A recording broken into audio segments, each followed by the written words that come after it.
Bismillah, walhamdulillah, wassalatu wassalamu ala rasulillah. Okay, so we move now on to the second part here, which is what is impossible, having treated what is necessary for the messengers, again, in order that people take their claims to prophethood seriously and thus pay heed. Now, what is impossible?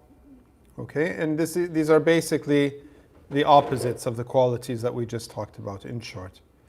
So, in the first instance, what is impossible of a prophet, because it would lead to their being mistrusted and not accepted, then is treachery. Right? They promise one thing, they say one thing, and they do the opposite. They pull the rug out from under people. They make claims to prophethood in order to enrich themselves. This obviously would lead to people not just losing trust in them, but to the very message itself. Because humans, by their nature, they tend to associate, even though it's wrong logically, but at an emotive level, the message with the messenger. You say something to someone and they like you, they take it more seriously than if they don't like you. This is just human nature. It's not logical per se, because it could be that somebody you don't like is being honest with you.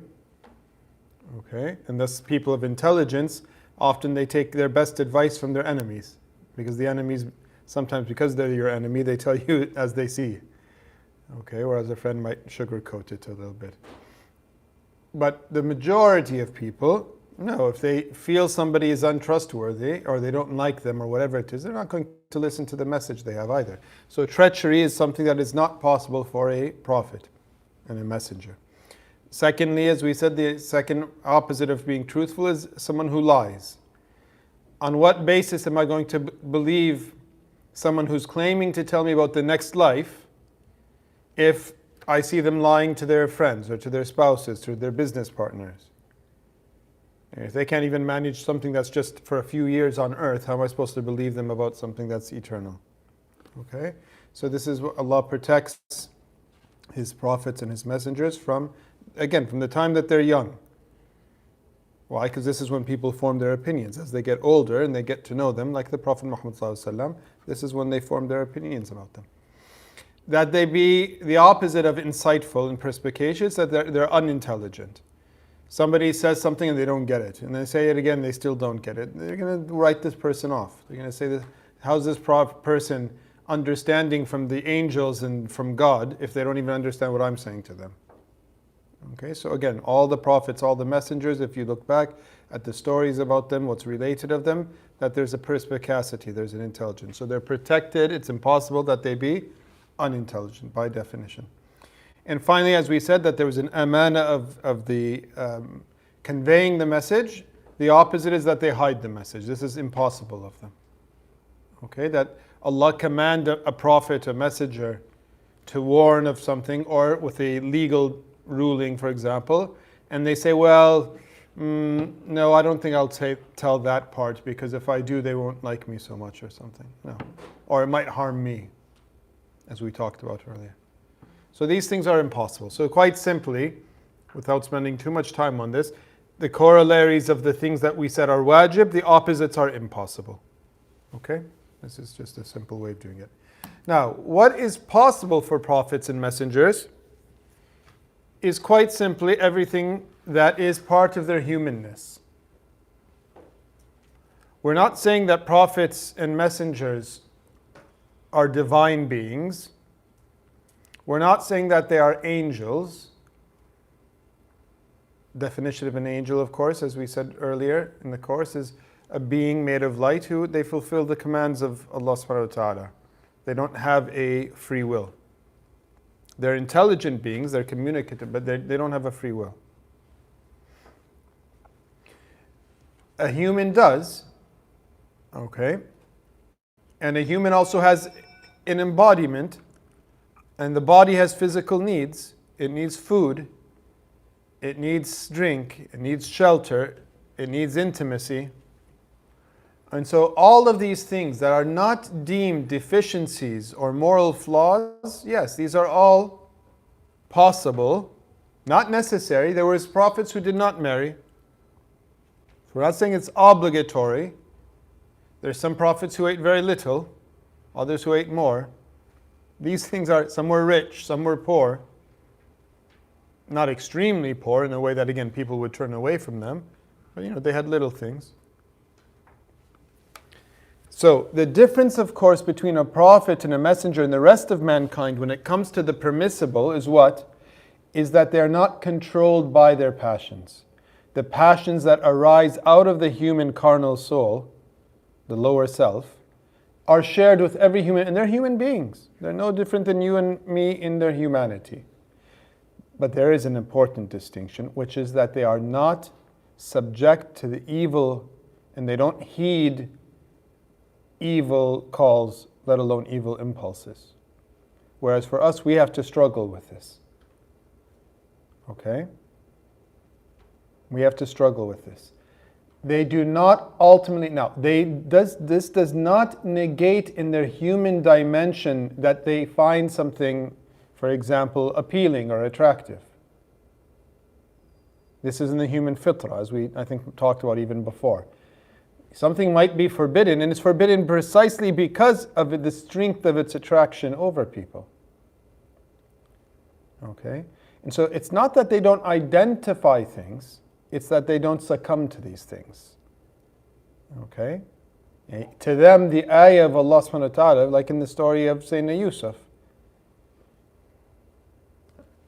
Allah subhanahu wa ta'ala says in the Quran, she was attracted to him and he was attracted to her. Hamma biha. There is an identification that this is something attractive. But for what? The manifest sign of Allah subhanahu wa ta'ala, he didn't obey this. He doesn't succumb to it. Right? The Prophet ﷺ, what did he say to his Sahaba? If you see the men, he was speaking to them once, he said, if you see a woman, if you see something when you're out, and you find her attractive, just go back to your own spouses. Okay, so advising what? It's not an identification that something doesn't appeal to the human, animal part of our natures. That's exactly how, again, as we've talked about before, mankind continues to exist. Right? Without food, without drink, the individual, without procreation, the race would not continue.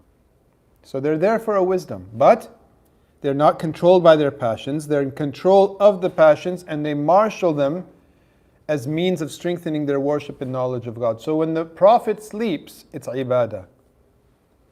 When the Prophet drinks, it's ibadah. Now this is possible for us as well, but through riyadha, through struggle. Until, yes, there are people walking on this earth today who similarly. Now, it doesn't come naturally in that sense. There has to be a mujahada until it becomes second nature. And for some of us, it's in some things, and some things for the prophets, and it's in all of their human nature. So some people, for example, they're not bothered by food. Food is not a struggle for them. While other people, they struggle with maybe overeating. For some people, perhaps, their drive for human intimacy is low. For other people, it might push them to thinking of the haram. Everyone struggles with their own things differently. The prophets, this is not their realm of struggle, so to speak. Clear? Yes. So just to be clear, for passions, are we talking about things like succumbing to anger as well? For all of the things that arise from the lower self, yes.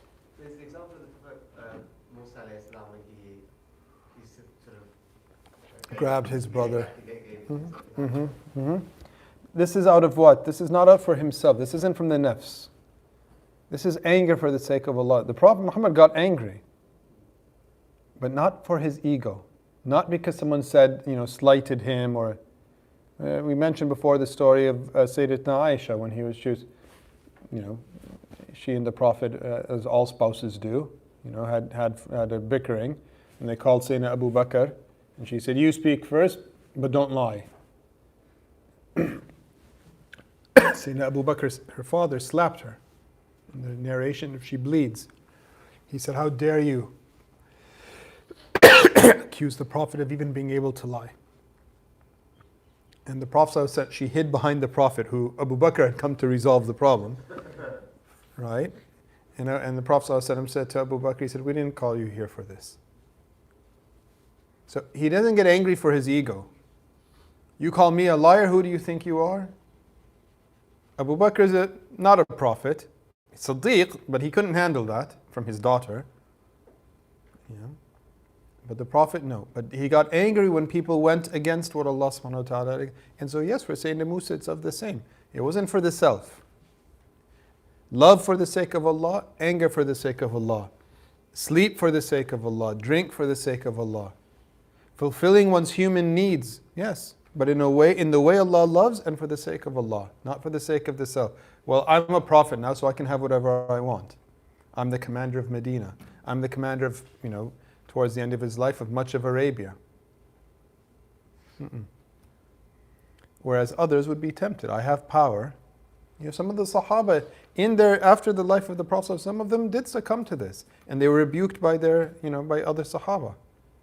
When they became governors, some of the, Sayyidina Umar sending to Egypt, your children are getting a bit too comfortable. So they would appoint and they would remove people if they felt that they weren't doing a good job governing, or if their families were getting used to being royalty, so to speak. But they're humans. Now they do tawbah from it, they turn back. This is a means of them becoming closer to Allah by doing tawbah. But the prophets, this isn't their point of becoming closer to Allah, because the sin is not a sin. Right? They don't go against Allah subhanahu wa ta'ala. So when we say that there's a human margin, this is what we're talking about. The things that, insofar as they're human beings, they have needs, but for the sake of Allah. Now this does not include absent-mindedness. Okay? Sahu. Because again, in matters to do with the conveying, they can't be absent-minded. They are not absent-minded. Again, otherwise someone could have said, the angel told you something, you forgot to tell us. And then the trust in the messenger or the prophet is decreased. So when we say there's a human margin, it doesn't entail absent-mindedness when it comes to the message. This does not mean, however, as we said, that they can't forget. The prophet did forget things. Right? And he said, he said, if you see me forget, remind me. So sahu, for example, in prayer, once the prayer had been revealed, he conveyed it. Now, in the execution of something, not in the very revelation of it, but the execution, yes, he can make a mistake in prayer. And they remind him. In the case of that hadith. Or like I said, they slept through Fajr. This was an occasion to learn, but it was a mistake. I mean, he didn't want to do it, so it's not a sin. Allah ordained it for our benefit. But the point is that, yes, these types of things can happen, but not in the conveying of the message itself. Do you see the difference? Okay. All right, good. And this is perhaps a good moment of just very quickly touching upon what it means to have isma for a prophet. The meaning of being divinely protected from sin. There was a young man here last week who asked this question, so it's a pity he's not here today, so we can recontextualize it. So what does it actually mean? It means that in their dedication to the divine, to Allah subhanahu wa ta'ala, and they're being freed from their base and the immoral pull of their human nature. Again, not that they don't have needs, but they don't allow those needs to pull them down. They don't willingly disobey Allah subhanahu wa ta'ala. This is the meaning of isma, of being divinely protected. Let's step back and go back to our earlier lessons on Aqidah. What did we say about Allah subhanahu wa ta'ala? He's the creator of everything. He's the one who brings everything into its manifestation. Everything exists through Allah subhanahu wa ta'ala at any given moment, at every given moment. Allah has knowledge of what everything will happen, but He gives the man, the human being, the free will to choose. This all applies equally to the prophets. Alayhi salatu wassalam ajma'in. Allah be pleased with them one and all. Okay? And send His blessings upon them all.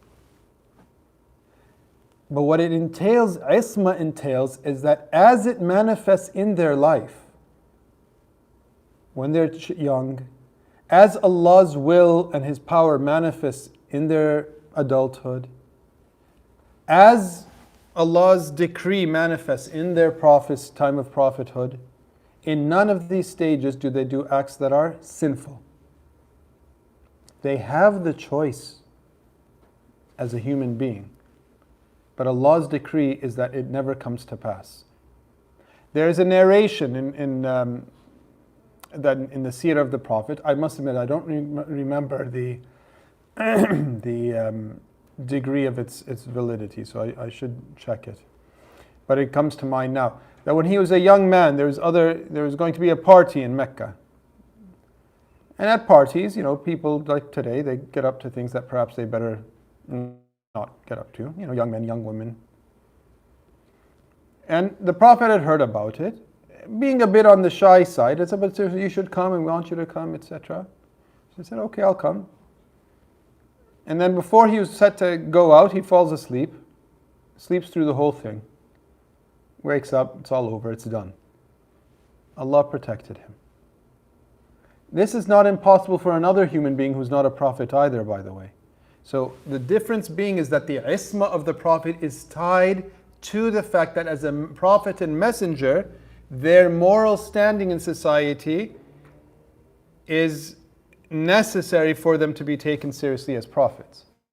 Whereas a normal human being, if Allah has His hifz for them, somebody who's really dedicated to Allah, they worship, they pray, they do everything they need to do, and at a moment of weakness, they think I'm going to do, and Allah turns it away from them. This is no different in its principle, but in its category it's different. We don't call this isma because they're not a prophet. We call this protection, hifz. As a result of what? You're true with Allah, Allah will be true with you. You bite your tongue for the sake of Allah. When you need Allah, He'll be there for you. When you're struggling, He'll give you His strength, not your own strength. But do you see how the principle is not actually a different principle? It's how we define it in the terms we use in relation to who the person is. And this divine protection applies to their actions and their speech alike. So like in that story I just told, he didn't go. Okay. In the story of Sayyidina Yusuf, he didn't act upon the attraction. Okay. And in their speech, they don't say things that are foul. They don't say things that are untrue. They never acknowledge it being a divine being other than Allah subhanahu wa ta'ala, etc., etc. Okay? This is the meaning, and do you see how it connects to everything we've just been talking about before? So it makes more sense to talk about here than it did last week. As an aside, this holds equally true for the angels, like Sayyidina Jibreel. As we said, they don't actually have the difference being is, again, tied to the question posed last week, angels don't have a free will. They can't sin to begin with. Okay? They're beings of light who fulfill Allah's commands. So, in short, how do we summarize everything we've just talked about? In fact, everything we've talked about from the beginning of the course until today, including today's, La ilaha illallah Muhammad Rasulullah. That's the summary. Everything we've said in the past 6 months, 5 months, whatever it's been now, is summarized in this. Because the first part entails everything we learned about the qualities of Allah subhanahu wa ta'ala, that He exists. When you say there's no deity save Allah, it's an affirmation of His existence. That He's eternal, because as a deity, as a divine being, by definition, what does that mean? All the things that we talked about. Eternality, His being different than all of creation, His existing, self-subsisting, not existing through something else, right? His oneness. All the things we talked about are entailed there. His power, His knowledge, because it's necessary. One entails the other. Yes, we spelt them out so we can reflect upon them, but the point is that they come, when you acknowledge a divine being, Allah subhanahu wa ta'ala, this is what it means. And the second part, Muhammad is the messenger of Allah, entails all the qualities, those 4 qualities primarily that we talked about, their opposites, being impossible. And this applies to the Prophet Muhammad sallallahu alaihi wasallam. And as we said, the possible is possible. He wants to marry, he married. And he in fact establishes this as a sunnah for all times after him. Some earlier prophets are not known to have married. Okay, we don't know one way or the other with some certainty with some of them, but not known to have. Okay? So, in this phrase, the two testifications, La ilaha illallah and Muhammad Rasulullah, this is why, as you can see, this is one of the most encouraged things to repeat again and again in one's day and throughout one's life, with all the adab and all the propriety of how one should do so, presence of heart, of the meanings that the people of the ulama of tasawwuf then teach how to actually implement. But why? Because it summarizes the last 5-6 months. We did all of this so that we can have some depth to this. So we say we in a sense understand something of what we're saying. This doesn't entail that we again understand the essence of Allah. No human being can do that with their intellect. In fact, we don't even understand the essence of the Prophet Muhammad ﷺ. Not possible. He's beyond, not in the sense of a divine being, but just his excellence and his quality and his nur of that Allah subhanahu wa ta'ala created, the truth, the haqiqah of Muhammad sallallahu alaihi wasallam, we can't wrap our minds around. Again, because our minds work by analogy, and there's no analogy to him. Okay? Clear? But nonetheless, we bring these meanings to heart. All the things we've talked about and more, that one learns through living one's life in light of this. This gives a depth. You read about the seerah, then you practice something, you taste it, you understand it different. It gives a depth. Allah sends you something you weren't expecting in your life. It gives a depth. Life day by day. If we keep this in mind and then live life, it gets deeper and deeper and deeper, and the nur increases, the light increases day by day by day. Okay, this is the whole point of living as a Muslim. Otherwise, Allah could have said, well, say this and that's enough. That's not what He said. Be something. Okay. Now, we should, a few points to wrap up with that are concomitants and should be clarified in light of what we've talked about so far. Number one, the first thing I'd like to talk about is the point that prophecy, according to Muslims, the Ahl Sunnah wal Jama'ah, is granted by God and it's not acquired. You can't become a prophet through spiritual exercises or through something else. Prophecy is divinely bestowed. Otherwise, Iblis would have been one of the first prophets. And we know from the Quran, he was of the most worshipful of creation. So if it's just merely spiritual exercise, without denigrating them, but just saying if that leads to the ability to rise to the rank of a prophet, okay, well, Iblis would have been of the first of the prophets, and that's not the case.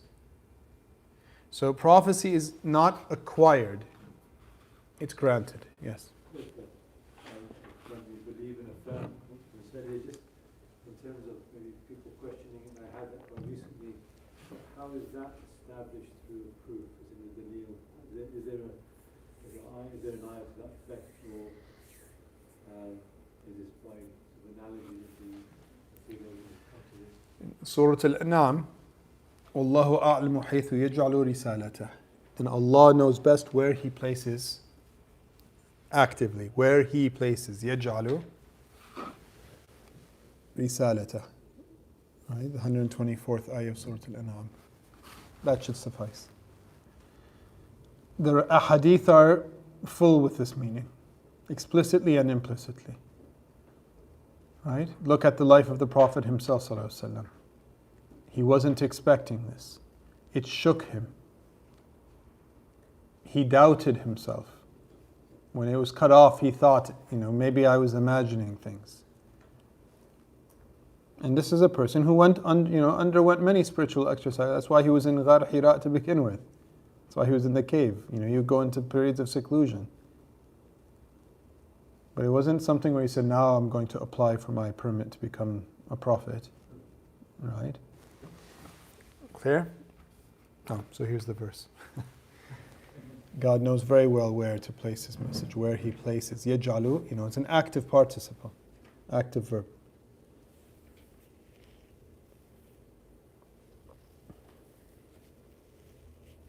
And in this, it's just as a side note, but it's an important one. I mean, not of the same importance, but wilaya, friendship with Allah subhanahu wa ta'ala, in some ways is similar, in some ways it's a bit different.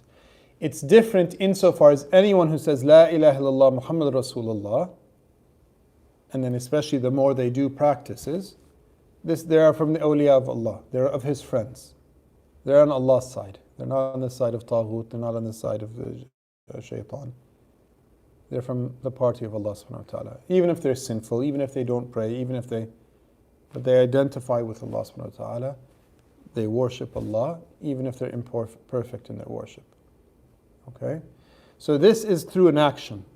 But the wilaya al-khassa, the specific form, the higher meaning of wilaya, okay, when we refer to people as awliya or wali, or in translation sometimes a saint or a friend of God, this again, according to the ulama, is like prophethood. This is bestowed, it's a gift by Allah subhanahu wa ta'ala. Where in reality, even the lower one is, because Allah ultimately guides and Allah is the one who creates all things. But of course, through our human free will, we choose to become Muslim or otherwise. But now I'm Muslim, so I'm going to pray 16 hours a day, and I'm going to fast, 6 days a week, and I've been doing this for 5 years, and where are my miracles? And how come I haven't had a divine inspired dream? And how come Allah is not an object you can act upon? There's no technologies to tell Allah, and now make me a wali. Do you see? This comes from Allah. He chooses whom He wills. It might manifest in this world. It might manifest in the next world. It's not for us to decide. And in this sense, wilaya is like prophecy. Okay, I'm not meaning it in the sense of a wali is a prophet, nothing of the sort. I'm just saying that we don't think that by means of our spiritual struggle, our mujahadat, our worship, this gives us an entitlement to some sense of higher spiritual anything. The spirituality is in the dedication to Allah. Anything that manifests is from Allah's fadl, from His beneficence. Not because put a coin in and turn the handle and out you come a wali then in the end. Yes, the sign of love and the sign of friendship is being truthful and true. So yes, usually in the world of cause and effects and norms, it's the person who prays, and it's the person who fasts, and it's the person who observes the rules of Allah subhanahu wa ta'ala. But I'm sure all of us have seen, even in our lives, or read about in the lives of others in our age or before, people who weren't like this, but Allah sent them something, and by means of that, they became from the awliya. Because maybe there was a sidq, there was an honesty, there was something there was a quality despite their flaws that Allah loved, and thus He raised their station, their maqam. Okay? And this wilaya, whereas prophecy ends with the Prophet Muhammad ﷺ, this wilaya and it continues to the end of time. Right? This broader divine love, without prophecy and without messengership, but just people who are dedicated to Allah, who love Allah and Allah loves them. Right? This is something that will continue until the end of time. Okay? There was a hand up before we expand upon this point. Yes? No? So this brings us to then the second point I wanted to talk about, which is the finality of the prophethood and the messengership. Of prophethood and messengership in the prophethood and messengership of Muhammad sallallahu alaihi wasallam.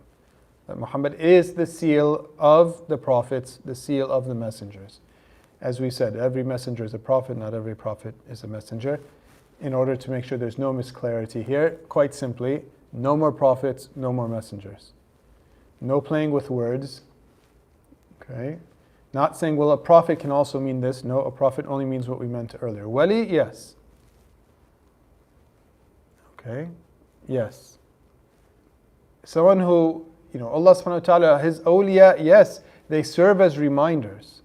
There's a hadith of the Prophet ﷺ, indeed, in which the best of the meaning of which is people in your ummah who will be like prophets in their times. Meaning what? Meaning that they remind people of Allah subhanahu wa ta'ala, not that they have divine revelation. Okay? Yes.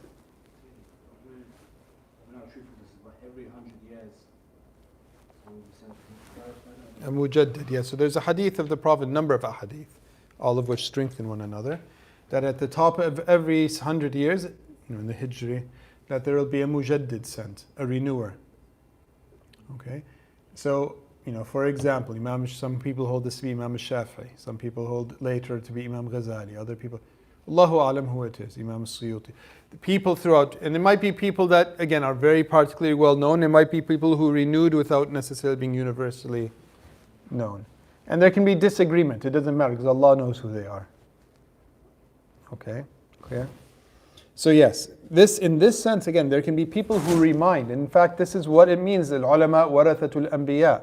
Scholars are the inheritors of the Prophet in this role and responsibility, not in their being divinely chosen with messages, with divine inspiration in the sense of the narrower technical sense of wahi. Divine inspiration in the sense that Allah inspires, like He inspires any person who turns to Allah with an open heart, absolutely. But this should not lead to a befuddlement of definitions and terms. So what we're trying to say here is what? To go back to our analogy of circles, the wider circle is wilaya. All right, as we said earlier, every messenger is a prophet, and every prophet, and that is a wali. But not every wali is a prophet, let alone a messenger. Okay, clear?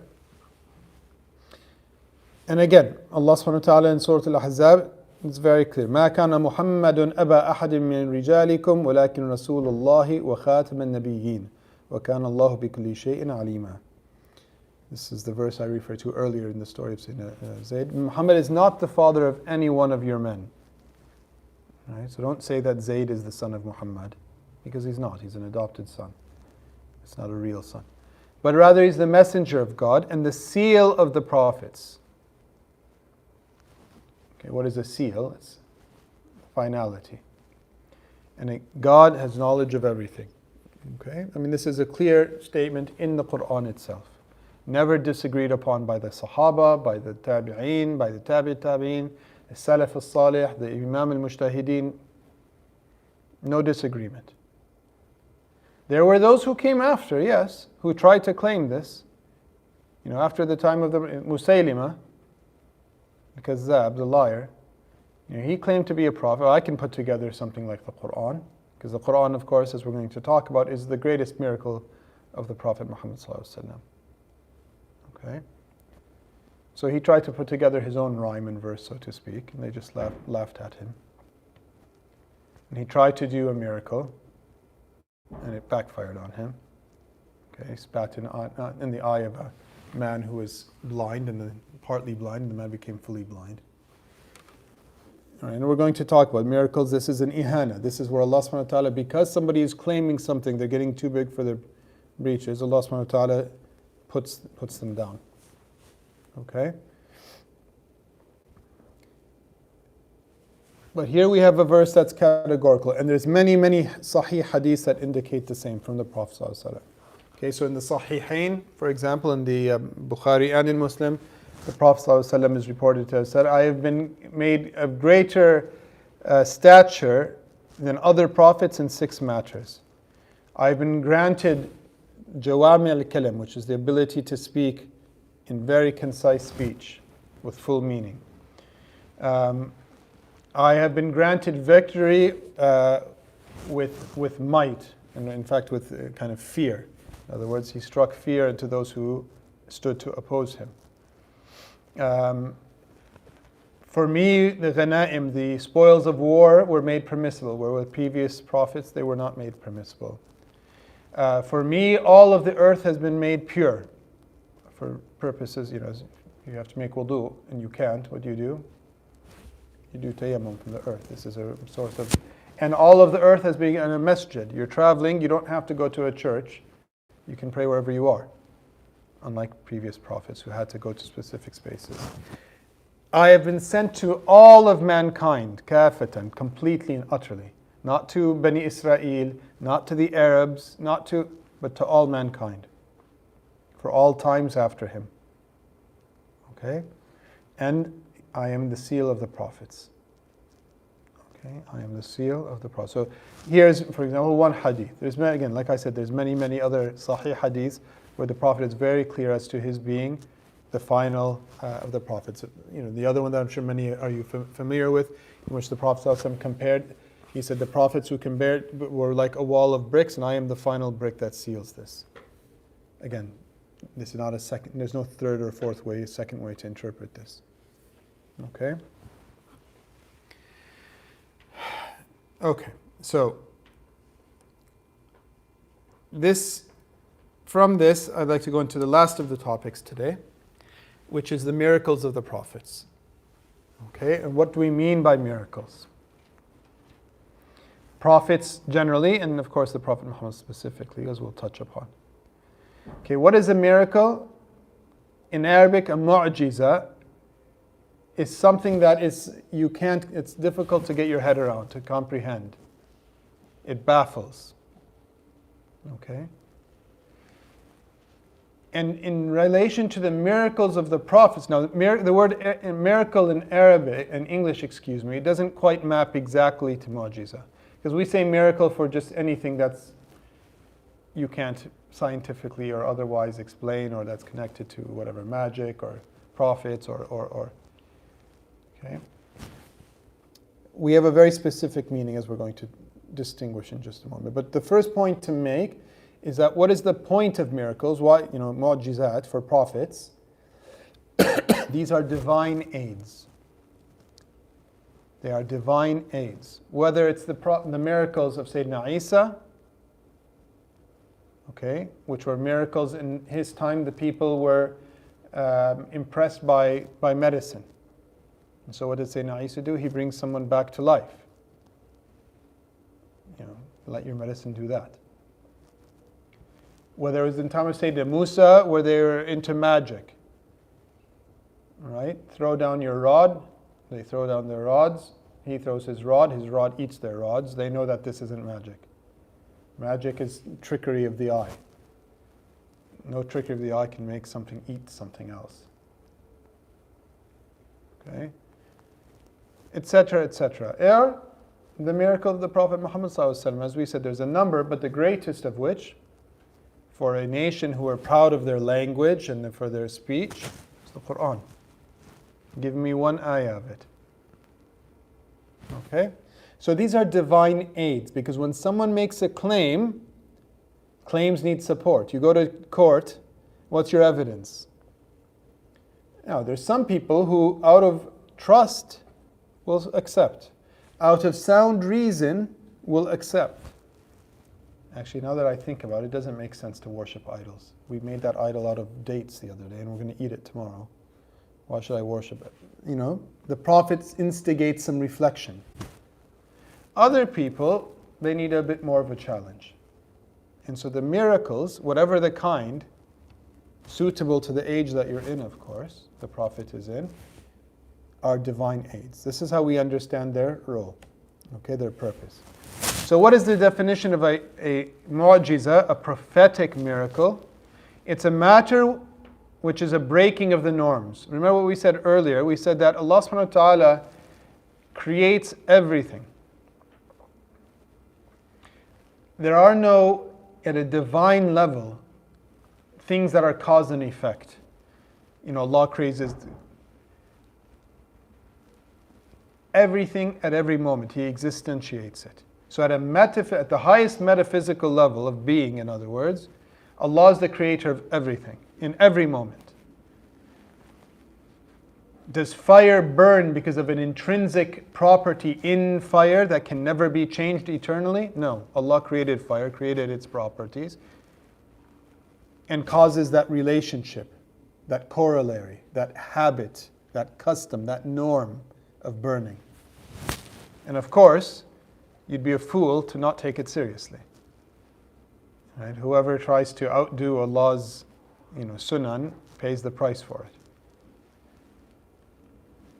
Speaking of, viruses these days, etc. The Prophet ﷺ, he forbade people from both being afraid of these things and from not taking them seriously. In other words, don't fear it, because it's only Allah that you should fear. This thing is just a creation of Allah. It can't harm you if Allah doesn't want it to harm you, and no one can protect you from it if Allah doesn't want you to be protected from it. And at the same time, He forbade them from going to the places where these things are widespread. Why? Out of respect for Allah's sunnah.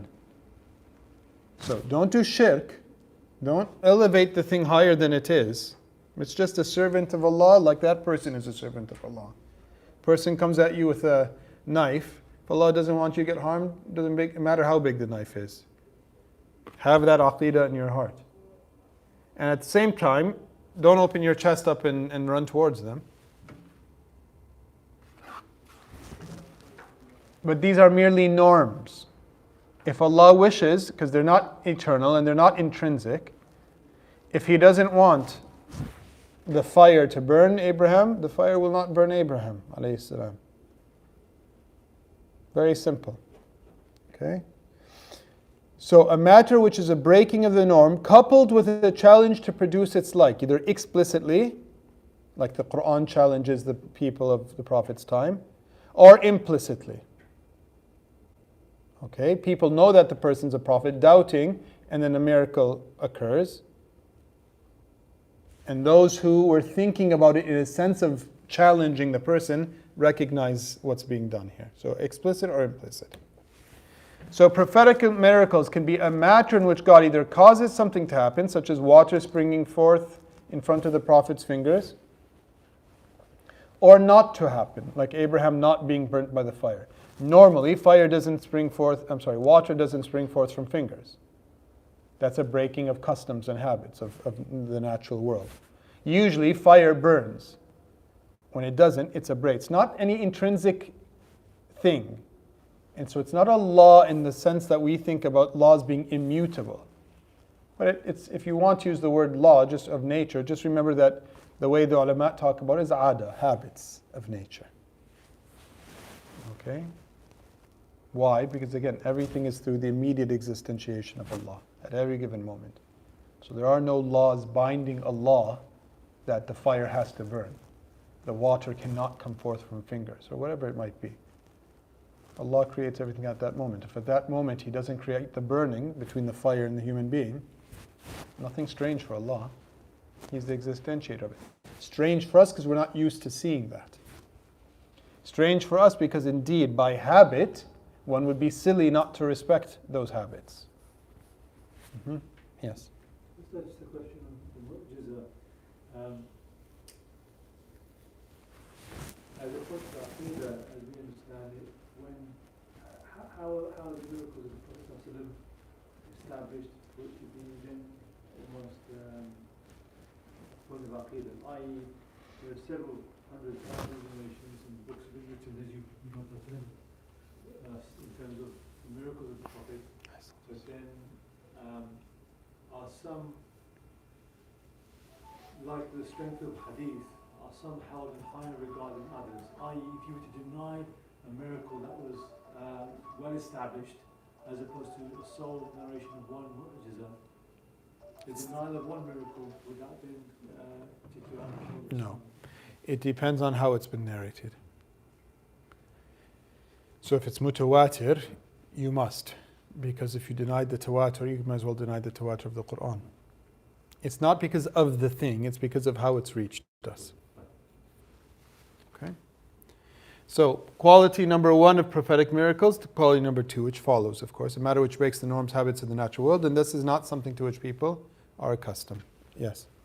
So I think you alluded to earlier around miracles being the means to which, to a test of the As an aid. veracity. It's not as intrinsic thing, but it's an aid. Right. So if we obviously are not living in the time of miracles, so how do we attest the veracity of prophetic claims? What do you mean by that? I'm sorry. Like, say for example, you've got prophets and you've got miracles, right? And that's one of the aids by which you understand that they are telling the truth, right? So we're not obviously witnessing those.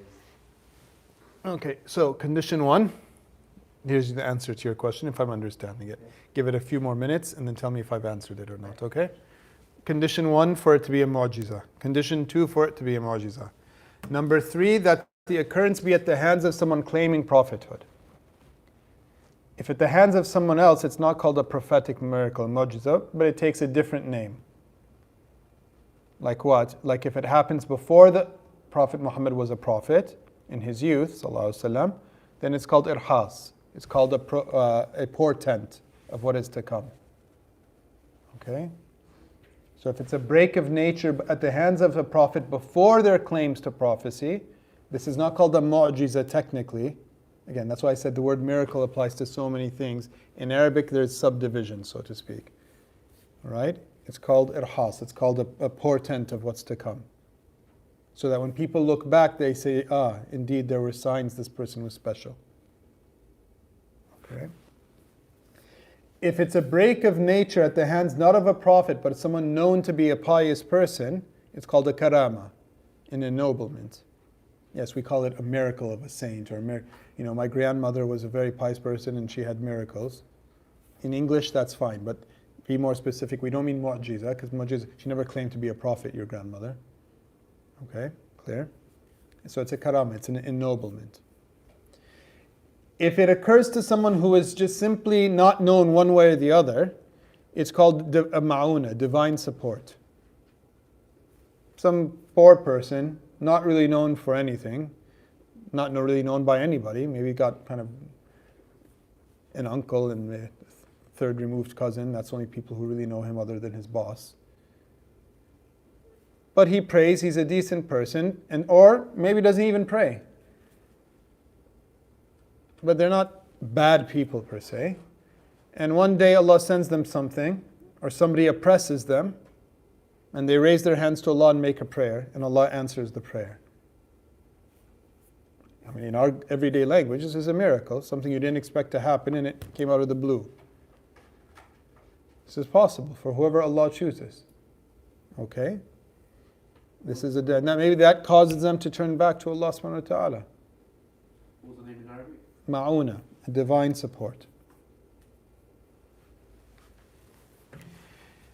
If it occurs, this strange occurrence occurs at the hand of someone who's openly impious or immoral, in the way that the person wished for, this is actually called istidraj, being misguided by Allah subhanahu wa ta'ala. Why? This is somebody openly flouting Allah, openly disobeying Allah, doing so with no shame, and then they say, look, I can do X, and then it happens at their hands. It leads them to becoming even bigger and fuller of themselves. And this is what Allah subhanahu wa ta'ala refers to in the Quran, where He leads them step by step away from the truth because of their own open, brazen turning against Him. So they think there's something, and it's their pride and arrogance that causes then, Allah fulfills what they wanted. They want wealth, He gives them wealth. They want the biggest house in New York, here's your biggest house in New York. And each time the ego gets bigger and bigger and their defiance of Allah gets bigger and bigger. That's the reward of what you wanted. And you have no one to blame but yourself. So it's called istidraj. Allah protect us from it. Okay? And finally, if it occurs at the hands of someone who's openly impious, immoral, kafir, turning against Allah, whatever it might be, but it goes against what they wished for, this is called a disgrace, an ihana, like Musaylim al-Kadhab.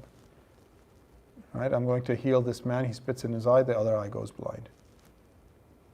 And this is just, you're making a claim to prophecy, right? And you're going to show them a miracle. Well, here's your so-called miracle. So everybody just laughed at him and turned away. Okay, clear? Don't worry about all these sub things. The point in the details, and there's no exam where I'm going to say, what was number 3. The point is just to be able to clarify that this, in English, when we say miracle, all these things would be called miracles. You're one day away from being kicked out of your house, you raise your hand, oh Allah, send me some money, and then someone knocks on the door and gives you, 100,000 pounds. That's a miracle. Of course it's a miracle. That's not usually how things work. Okay? But it's not a prophetic miracle. No one's going to say, oh, you're a prophet now. They're going to say, mashallah, can you give me some? Then you've got a different headache. Right? They say that the people with the biggest problems are the people who win lotteries. Right? All of a sudden they go from being just everyday people to, people everybody else is, look at them. Okay.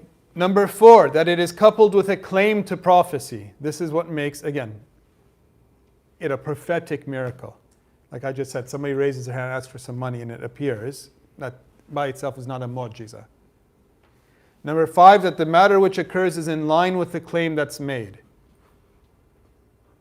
Okay, like the claim of the Quran about the language, about the very thing itself.